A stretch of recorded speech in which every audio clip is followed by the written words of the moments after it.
Assalomu alaykum hurmatli obunachilar. Bu galgi sonimizda biz tushda olma ko'rish haqida bo'ladi.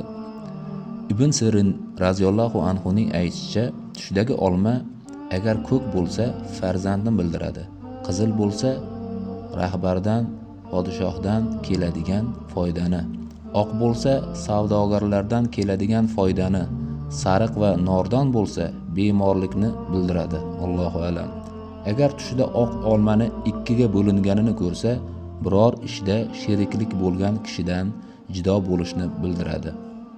Agar qizil olmani daraxtdan olganini va yeganini ko'rsa, oilasida qiz tug'ilishiga dalildir deyiladi. Kirmoniy radhiyallohu anhu ning aytishicha, tushdagi olma xayriyatni bildiradi. Agar olma achchiq bo'lsa, noxush xabarni, shirin bo'lsa, yaxshi xabarni bildiradi deyiladi. Doniyor alayhissalomning aytishlaricha, tushda olmasini borligini ko'rsa va uni yesa foyda topadi. Olma tush ko'ruvchining himmatini va uning sifatini bildiradi. Agar podshoh tushida olma ko'rsa, mamlakat topishiga dalildir.